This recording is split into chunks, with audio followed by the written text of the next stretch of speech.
Welcome back. अच्छा आफ्ताब, तुम पढ़े लिखे आर्टिस्टों को क्यों चांस नहीं देते? सारे के सारे गबी इंसान। सही बात, सारे कुछ नहीं पता, तालीम याफ्ता लोग, देखिए पढ़े लिखे जब आर्टिस्ट होंगे, पढ़ी लिखी बात होगी, आप भी थोड़े बहुत पढ़े लिखे हैं, चले उस हिसाब से मैं चाहता हूं कि इसी लेवल के आर्टिस्ट हों, तो जाहिर बात है कि शो का मोराल जो है वो और ज्यादा। तो कर इस काम में जाएगा नहीं, तेरे वर्गे हलीम कोट देने 2-2 घंटे। पहली बात तो मैं आपको ये बता दूं कि हलीम नहीं लहीम होता है। समझे मेरी बात? वो खाने वाली एक चीज याद है नहीं, ये बड़ी सही करेक्शन किया। और रमजान के शान बात की। वैसे एक टाइम में कितनी लहीम खा लेते हैं आप? नहीं, यानी ये लहीम खाना कोई ये नहीं कि कितनी खा लेते हैं, अपनी कैपेसिटी के मुताबिक इंसान ने खाना होता है। कैपेसिटी तो आपकी बहुत है। ये पूरी देग से सिर्फ एक प्लेट निकालते हैं, बाकी खा जाते हैं। ये जब ब्रेक लेने लगे कहना था नाज़रीन खाते हैं एक देग, हमारे साथ रहिएगा। अच्छा आफ्ताब, मैं इस शो में, अच्छा टोना ला तो पीछे डिग पड़ना है। यार बात तो कर लें दो। ये हमारा जो मिनी थिएटर है, इसमें मैं चाहता हूं कि एक छोटा सा खूबसूरत सा किचन हो, और सुना है कि आप बड़े अच्छे कुक हैं, तो उस शो में मैं आपको लेना चाहता हूं बतौर शेफ। एज ए होस्ट नहीं, बतौर शेफ। बतौर शेफ। ठीक। क्योंकि आप सुना है कि कीमा तवा बहुत अच्छा बनाते हैं।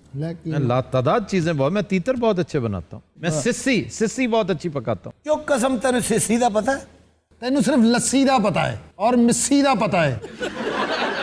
अच्छा आफ्ताब, ऑडियंस से आपको सवाल करना चाहते हैं। जी सर, मेरा आपसे सवाल यह है कि आपने मीडिया में बेशुमार कामयाबियां समेटी, कोई ऐसी ख्वाहिश जो आपकी पूरी ना हुई हो? इस दुनिया में तो कम से कम अब जो ख्वाहिशात हैं वो अगले जहान से मुताल्लिक हैं। अल्लाह करम। यहाँ के लिए तो सब कुछ अल्लाह ताला ने आउट ऑफ प्रोपोर्शन दिया है, और ज्यादातर बिन मांगे दिया है।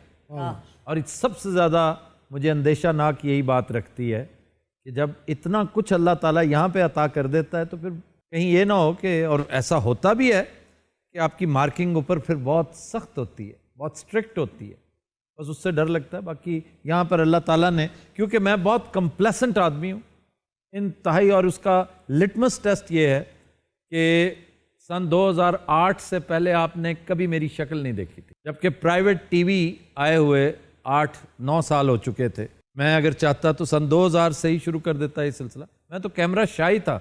मैंने थोड़ी देर के लिए, मैंने और मेरी बेगम साहबा ने पीटीवी पर एक मॉर्निंग शो किया था। कॉन्सेप्ट अच्छा था, इसमें मुनीज़ा हाशमी की मेहनत शाका और यूसुफ बेग मिर्ज़ा की वो ज़्यादा थी।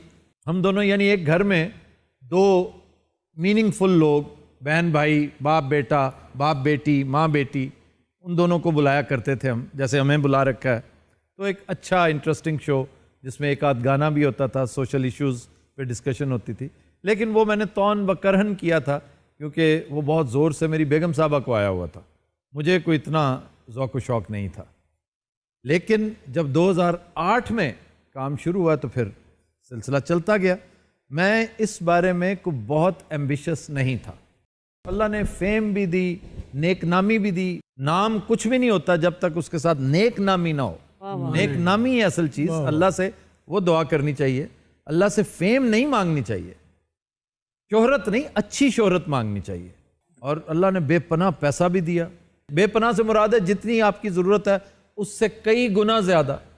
इसका ये मतलब नहीं कि आपको खरबपति उसने कर दिया, आपकी ज़रूरत ही थोड़ी है, थोड़ा सा ज़्यादा हो तो बहुत है। और पैसे का सबसे बड़ा नशा उसे इस्तेमाल करने में है, अगर आप दूसरे पे करें तो। वाह वाह वाह। तो सब आपकी कोई ऐसी ख्वाहिश जो पूरी हो गई हो? अल्हम्दुलिल्लाह मेरी बहुत सी ख्वाहिशें मेरे अल्लाह पाक ने मेरी पूरी की हैं। इतना बड़ा शो कर रहा हूँ, ये भाई साहब तो रिटायर होने वाले हैं, उसके बाद मैं ही हूँ। अमानुल्लाह साहब की बात कर रहे हैं? मेरी बात कर रहे हैं। मैं रिटायरमेंट तलब कर रहा हूँ, मैं दरख्वास्त कर रहा हूँ अपनी टीम से, अपनी कंपनी से। ये आखिरी 2 साल हैं, मेरी जान छोड़े, मैंने दुनिया का सफ़र करना है, लिखना लिखाना है, और मैंने टूरिज़्म के लिए बहुत कुछ करना है। मैंने वो बदनसीब फिल्म बनानी है जो पिछले 10 साल से मेरे दिमाग में कहीं अटकी हुई है। सर तुहानू केड़ी आवारागर्दी चढ़ी है, की मसला है तुहाडा? मैंने टूरिज्म के लिए बहुत कुछ करना है इंशाल्लाह। मैं 10 अरब डॉलर्स कमा के पाकिस्तान को दिया करूंगा हर साल। टूरिज्म से याद आया, अगर आप मुझे एज ए बस यूज करें। जी चित्राल जी रसालू कभी खाया? रसालू नहीं है, नसालो है, नसालो। यार ये लफ्जों का हेर फेर होता है कुछ। अब रसालू तो राजा रसालू है। अच्छा रसालू बंदा कह रहा है कि मैं 10 अरब डॉलर मुल्क नू देंगा सालाना। हैरत है कि अमानुल्लाह ने उस बात को रजिस्टर किया कि इतनी अहम बात है, इसको थोड़ा सा डिस्कस कर लो, तो एकदम नसालो की तरफ ले सालों ले गया। अमानुल्लाह साहब एंकर मैं हूं, प्लीज यार मैंने गल कहा पापा एक मिनट ठहर जा। अमानुल्लाह को बाबा नहीं कह सकते ਇਹ तुम। ਉਹ ਬਦਤਮੀਜ਼ ਜਿਹੜਾ 100 ਰੁਪਏ ਫਕੀਰ ਨੂੰ ਦੇ ਕੇ ਨਾਲ ਝਾੜਾ ਵੀ ਪਾਉਂਦਾ। ਤੂੰ ਕਿਹਨੇ ਦਿੱਤਾ ਸੀ? ਚੱਲ ਜਾ ਚਲ ਜਾऊं। अच्छा आफ्ताब, आपके शो में आड़ू ग्रेनेड की वापसी से कोई बेहतरी आई? ये सिर्फ आपकी खुंदकबाजी में मैं कह रहे हैं। आपसे बात कर रहा हूँ, खुंदक शुंदक मुझे नहीं बतानी, सिर्फ मैं बात कर रहा हूँ टू द पॉइंट। मैंने स्टार्ट में कहा क्रिस्पी बात करनी। आड़ू ग्रेनेड की वापसी से इस शो में कोई तब्दीली आई? तब्दीली आई। एक वजनी शो हो गया, ਅੱਛਾ ਜੀ। तो इसके वेट में इजाफा हुआ। ਪੁਰਾਣੀਆਂ ਸਟੇਸ਼ਨਾਂ ਤੇ ਇਹੋ ਜਿਹੇ ਗਿੱਟੇ ਨਾ ਲੱਗੇ ਹੁੰਦੇ ਨੇ।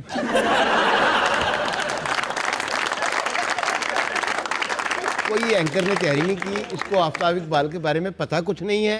मैं कह रहा हूँ कि सीट बेल्ट एक सफरनामा लिखा था आफ्ताब इकबाल ने, मुझे पता नहीं है? पता। उसका मुझे नहीं पता। तो पूछो कि भाई टूरिज्म अगर शुरू अब करना है, इतना सब कुछ करके, आर्ट और क्राफ्ट की इतनी खिदमत करके, तो आप में तो जरासीम उस वक्त थे जब सीट बेल्ट लिखा, तो बराह रास्त क्यों नहीं टूरिज्म पे आ गए? हमें 10 अरब डॉलर सालाना अब तक मिल जाते, हमें IMF के पास न जाना पड़ता। एडा सवाल- आया कुछ अकल शरीफ में? एडा सवाल ਉਹਦੇ ਫੁੱਫੜ ਨੂੰ ਵੀ याद नहीं होता।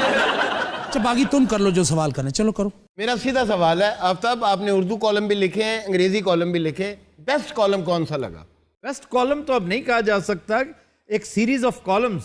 मैंने उर्दू हस्बे हाल जब मैं कॉलम लिखा करता था, अब तो अरसा हो गया कॉलम लिखने की फुर्सत ही नहीं, लेकिन बहुत कम कॉलम्स मैंने न्यूज़ वीक के लिए लिखे हैं।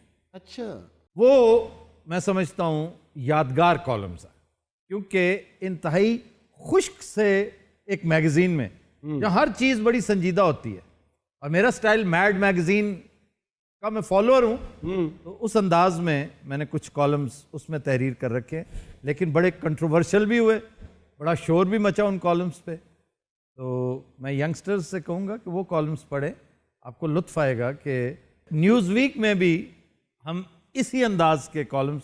मैं मसलन चंद दिन पहले कोट कर रहा था किसी को कि एक वाक़या हुआ कि पाकिस्तानी सरहद अबूर करके लोग उसामा बिन लादेन को पकड़ने आ गए।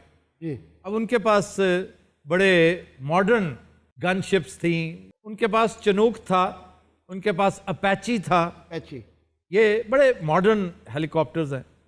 तो किसी सहाफ़ी ने पूछा अपने एयर मार्शल से कि जी हमें पता ही नहीं चला, हमारे रडार्स में आया ही कुछ नहीं कि वो इतने करीब से गुजर के आपके वो उस कॉम्प्लेक्स तक पहुंच गए, और उसके बाहर उन्होंने हेलीकॉप्टर्स लैंड करवाए जिस कॉम्प्लेक्स में एबटाबाद के अंदर मौसूफ थे। तो कहने लगे कि हमारे रडार्स बहुत पुराने हैं, इसलिए ये मॉडर्न मशीन्स हमारे रडार में नहीं आई। तो मुझे बहुत दुख हुआ सुन के कि हम तो इतना पैसा खर्च करते हैं इन सारी चीज़ों पर। मेरे एक कॉलम का उन्वान था raiders of the lost ark, raiders of the lost ark से raiders of the lost ark. उस पर जनरल कियानी साहब बड़े बरहम हुए थे। तो ये कमाल होता है मज़ेदार बात का कि आप गॉसिप भी लिखें, लेकिन ऐसी हो कि दूसरे के दिल पे लगे कि यार ये क्या बात हुई। तो अब क्या प्राउड हो गए हो कि कॉलम नहीं लिखते? नहीं, मेरे पास टाइम नहीं, वरना कॉलम लिखना तो ऐसे ही है जैसे आप स्टेज पे जाते हैं, आप मर रहे होते हैं स्टेज पे जाने के लिए क्योंकि आपको बहुत पसंद है। आपको पता है उस दौर में जिन दो लोगों ने इस मामले में मदद की थी वो इस वक्त अमेरिका में गुलशर्रे उड़ा रहे हैं। जी, वो दो तो उड़ा रहे हैं, लेकिन कुछ यहाँ पे भी हैं। मैं उनकी बात नहीं करता जी, मुझे पता है, आप ज्यादा डिटेल में ना जाइए, लेकिन जितने गुलछर्रे उनकी किस्मत में हैं उन्हें उड़ा लेने दीजिए। अल्टीमेटली बकरे की माँ तब तक खैर मनाएगी। ਅੱਛਾ, ਵੱਡੀਆਂ ਵੱਡੀਆਂ ਫੈਮਲੀਆਂ, ਵੱਡੀਆਂ ਵੱਡੀਆਂ ਫੈਕਟਰੀਆਂ ਦੇ ਮਾਲਕ ਇਹੋ ਜਿਹੇ ਬੱਚੇ ਨੂੰ ਕੋਠੀ 'ਚ ਕਹਿੰਦੇ ਨੇ ਲੋਕਾਂ ਨੂੰ, ਇਹਦੇ ਸਦਕੇ ਹੀ ਸਾਰਾ कुछ अल्लाह ने ਦਿੱਤਾ ਸੀ। गोया आपके ख्याल में ये सादत हसन मंटू का वो कैरेक्टर है कमाऊ पूत, याद है उसका बड़ा मशहूर अफसाना कमाऊ पूत? जी वो तो जो इशारा अपाहज होता है, अपाहज, उसको लिबर्टी मार्केट के बाहर फेंक जाती है उसकी माँ। शाम को वो देखने आती है कि किसी ने इस बदनसीब को कोई रोटी का एक लुकमा भी दिया है कि नहीं, तो देखती है कोई रुपयों का ढेर लगा हुआ है उसके इर्द गिर्द।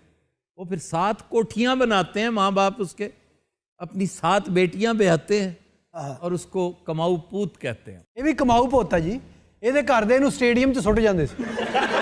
वो आके देखते सर वापसी से नान ही नान पाए होते। अच्छा आप तब सुना तुम एक कूड़ आदमी हो, रमजान में भी एक्सरसाइज करते। रमजान में एक्सरसाइज करना कूड़पना है? तौबा।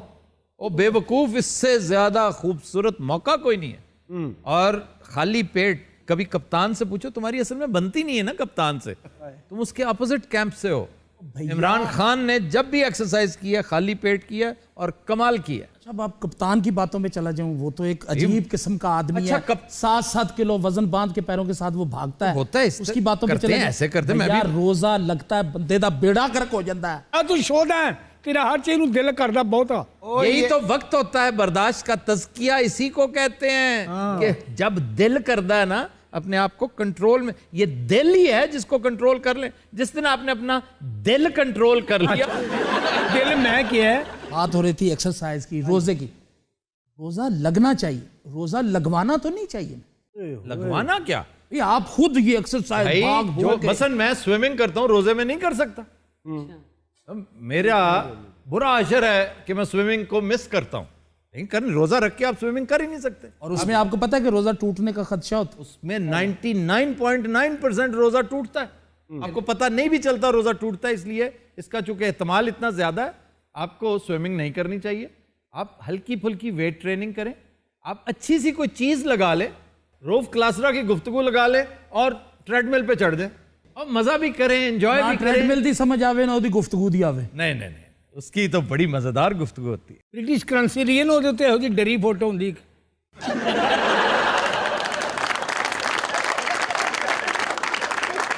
चलिए इसे हम यहीं से कंटिन्यू करेंगे। ख़वातीन हज़रात हमारे साथ रहिएगा।